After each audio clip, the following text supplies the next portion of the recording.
Okay, so for many of us, the journey looks something like this. We go out into the world and we try to seek happiness and secure happiness in various objects, relationships, activities, substances, travel, name and fame, status, recognition, states of health, states of wealth, states of beauty. And what ends up happening is that we recognize that this pursuit often comes with pain and pleasure. It doesn't give us the long lasting satisfaction and peace that we yearn for above all else. So then what happens is we go, okay, I've had enough of chasing happiness in the world, and we go looking for happiness in something more subtle, something more refined, such as the spirituality. And then we get introduced into a whole world of um, teachers, gurus, ashrams, churches for some people, mantras, techniques, yoga asanas, breath work. Um, it goes on, crystals, Reiki, in that new age scene. And it's so easy to get lost in so many books and teachings and videos. Um, and then what happens is that we typically find ourselves on what's called a progressive path, meaning we choose an object such as devotion to the the spiritual teacher, or we get a mantra, um, and oftentimes this is what's called the progressive path, meaning we direct our attention to one object instead of giving our attention to 10,000 things which scatter our attention. We direct our focus to one object, and what that does is that it gets the mind one pointed. And this is the same thing for devotion. It gets the mind one pointed.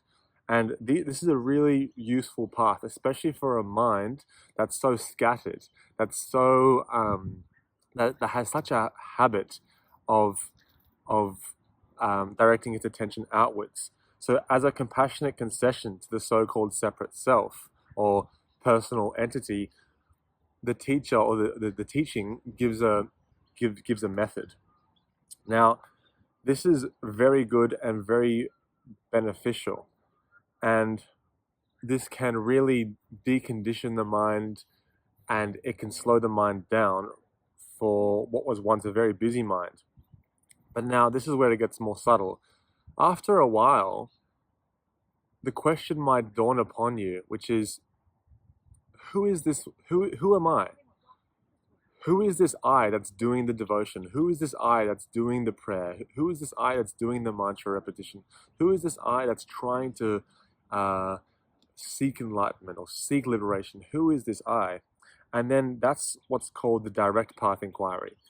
And that direct path is basically turning attention away from the world and even away from the progressive path objects like a mantra or the breath or a repetition, and you turn your attention inwards to the one who is repeating the mantra, to the one who is praying, to the one who is trying to get somewhere. And the most astonishing thing is recognized, and that is when we ask, who am I? Or who is it that is aware of the mantra? Or to whom do these thoughts appear? To our amazement, we don't find a solid concrete entity. We don't find a stable, solid self that persists amongst all experience. What we do find is thoughts, we find feelings, we find sensations of the body, and we find perceptions. But we don't find any owner of them. And what this does when we do what I'm describing, which is self-inquiry, which is the direct path, or the traditional way to call it is Atma Vichara, as made famous by Ramana Maharshi. What this does is that it exposes our belief in a separate self. Because there must be someone or something doing the devotion, doing the prayer, doing the mantra. But when you go looking for that one, you don't find anything. Essentially, liberation is not the acquisition of something new. It's not like liberation or enlightenment or awakening is not an event amongst other events. It's it's a recognition. It's a recognition of what you already are, already have been. That's why sometimes in the tradition they call it remembrance. You're remembering what you always were, which is infinite awareness, infinite consciousness. It was only the belief or the assumption in a separate finite entity that made the whole great journey of gurus, books, mantras, teachers, ashrams, devotions.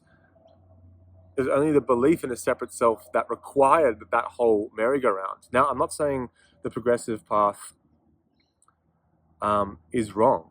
For a lot of us, our minds are so scattered that we need these tools. We need a mantra to stabilize attention, to concentrate, and arguably to purify, and there's all the ethical teachings along with that as well, which are all very, very helpful. I'm not saying that they're useless at all, but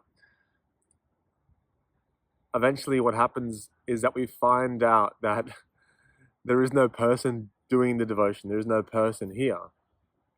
And this can be quite a shock for a lot of us, because for most of us, we spend our whole lives trying to improve this so-called person, or to become more enlightened or more spiritual, more pure, more compassionate, more holy, self-improvement. It's endless, and when you recognize there is no self, there is no person, there is just awareness.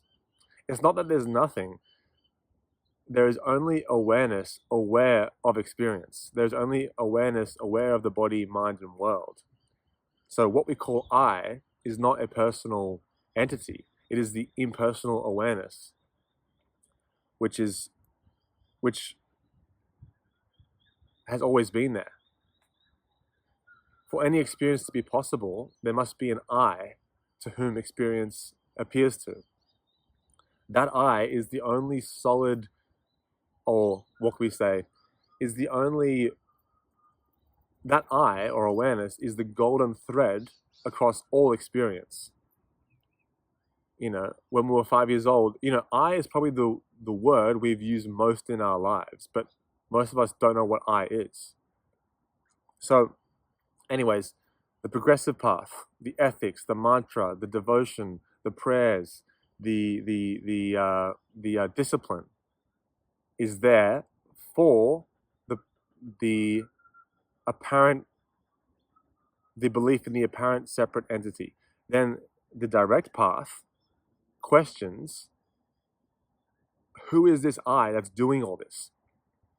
And then it becomes clear that there is no I. And then turns into the third stage, which is the pathless path. So progressive path, direct path, and then the pathless path, which is basically where you just be. There's no becoming, there's no seeking, there's no trying to improve, because it becomes so clear that that what we're actually looking for is that peace. It was just the assumption in separation, in this separate entity, that required us to take up all these practices. So the last belief to drop is the belief as a person, which might sound radical. And then what happens is that the seeking mind gradually winds down, and we can just be without becoming. Thank you.